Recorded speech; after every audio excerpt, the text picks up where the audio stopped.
মুখ খোলেন। এখন আপনার কি ভাড়া করি আনছে? না না আমার সাথে রিলেশন করেন? না না ভাই, আপনার সাথে যে সেক্সটা করছে এটা কি জোর জবরদস্তি করে করছে? আপনি স্বেচ্ছায় দিয়েছেন। আমরা এখান থেকে রাস্তা থেকে সব শুনছি। আপনি চিল্লাইতেছেন, সেই পর্যন্ত রেকর্ড আছে। আমি খোদার কসম খেয়ে এখন বলতেছি, আজকে কয়বার হয়েছে? আজকেই শুধু আজকে আমি এলাকায় কয়বার? আজকে একবার? আজকে একবার। গভীর রাত, চারিদিকে নিস্তব্ধতা। রংপুরের পীরগাছা উপজেলার চৌধুরী রানী বাজার এলাকায় অধিকাংশ দোকান তখন বন্ধ। হঠাৎই অন্ধকারের মধ্যে দেখা যায় এক নারীকে সঙ্গে নিয়ে ফাঁকা একটি ঘরের ভেতর এক ওষুধ ব্যবসায়ী। প্রথমে বিষয়টিকে সাধারণ মনে হলেও কিছুক্ষণের মধ্যেই পরিস্থিতি পুরো বদলে যায়। দেখেন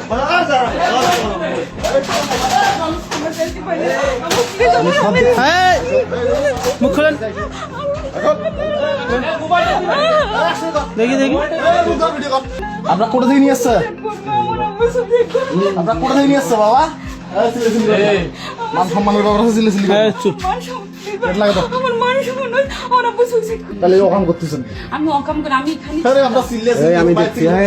বাইরে থেকে শোনা গেছে। এখন আপনি যদি কোন তাহলে খাস বাংলা আপনার ভিডিও, আপনার অডিও শুনেবো। স্থানীয়দের সন্দেহ, তারপর জিজ্ঞাসাবাদ, আর মুহূর্তের মধ্যেই ঘটনাস্থলে জমে যায় শত শত মানুষের ভিড়।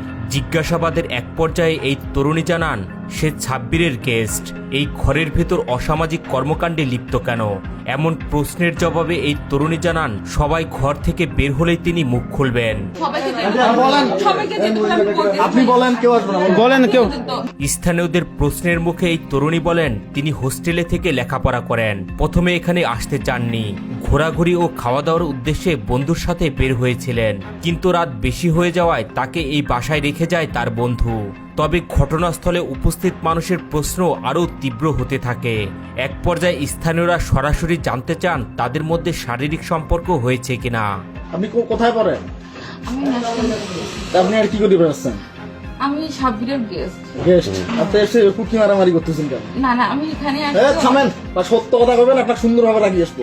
যদি বেশি জ্ঞান করেন তাহলে ভেজা লাগা যাবে। আমি এখানে আসতেই চাইনি। আমাকে বলছে যে ঠিক আছে এমনিতে যাব, আমরা কথাবার্তা বলবো, খাবো দাবো, চলে আসবো। তো ঠিক আছে। এখন ইনি কি করছে? যুদ্ধবুদ্ধি করছেন না আপনি স্বেচ্ছায় দিয়েছেন? না আমি মানে এখানে ছিলাম। আরে ভালো করে কোন, মানে আপনার শখ স্টোরি আছে বলেন। কোনো তার সাথে আমার কিছুই হয় আচ্ছা বলেন। কথা বলেন কেন? আপনার সাথে যে সেক্সটা করছে এটা কি জোর জবরদস্তি করে করছে? আপনি স্বেচ্ছায় দিয়েছেন। আমরা এখান থেকে রাস্তা থেকে সব শুনছি। আপনি চিল্লাইতেছেন, সেই পর্যন্ত রেকর্ড আছে। আপনি সুস্থভাবে করবেন। পরিস্থিতি তখন পুরোপুরি উত্তপ্ত। স্থানীয়রা এই তরুণীর সাথে আটক হওয়া ব্যক্তি ওষুধ ব্যবসায়ী রঞ্জু মিয়ার সাথে বিয়ে দিতে চাইলে বেরিয়ে আসে আসল তথ্য। আপনি বলেন স্বেচ্ছায় আসছেন এখানে? স্বেচ্ছায় দিয়েছেন? স্বেচ্ছায় দিয়েছেন? আমি প্রত্যেকদিন বলছি। আপনি এটা কি টাকার বিনিময় আছে? না না ভাই, আমি একটা সত্যি কথা বলতেছি। আমি মানে আপনি বিশ্বাস করবেন কিনা আমি জানি না, কি সাব্বিরের সাথে আমি কখনোই এরকম করি নাই। শত শত মানুষের সামনে দাঁড়িয়ে এই তরুণী এমন কিছু কথা বলেন যা মুহূর্তে ছড়িয়ে পড়ে পুরো এলাকায়। তিনি দাবি করেন এই ঘরে তিনি প্রথমবার এসেছেন, তার বন্ধু ছাব্বিরের মাধ্যমেই এখানে আসা। তবে প্রশ্নের মুখে তিনি এটাও স্বীকার করেন ওষুধ ব্যবসায়ী রঞ্জু মিয়ার সাথে তার একবার শারীরিক সম্পর্ক হয়েছে। আমি খোদার কসম খেয়ে এখন বলতেছি, আজকে কয়বার হয়েছে? আজকেই শুধু আজকে আমি এলাকায় কয়বার? আজকে একবার? আজকে একবার। আমি যেটা আপনি সত্যি কথা আপনার বলতেছি। বাপের বয়সী বিরাট আছে। এই বক্তব্য ছড়িয়ে পড়তেই এলাকায় শুরু হয় তোলপাড়। স্থানীয়রা তখন ঘটনাটিকে ভিন্নভাবে দেখতে শুরু করেন। এটিকে কেউ কেউ অনৈতিক কর্মকাণ্ডও বলছেন। স্থানীয়দের প্রশ্নের মুখে এই তরুণী জানান সে কোনো ধরনের ব্যবসার সাথে জড়িত নয়, কাজের সূত্র ধরেই তার বন্ধু ছাব্বিরের মাধ্যমে এখানে আসা।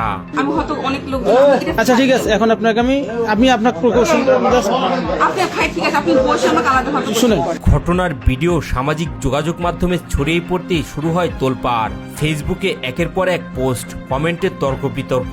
কেউ বলছেন অনৈতিক কর্মকাণ্ড, আবার কেউ বলছেন পুরোটাই ভুল বোঝাবুঝি। ফলে পুরো ঘটনাটি এখনো রহস্যে ঢাকা। পুরো এলাকার মানুষের নজর সেদিকেই। আপনার কি মনে হয়? কমেন্টে জানাতে পারেন আপনার মতামত।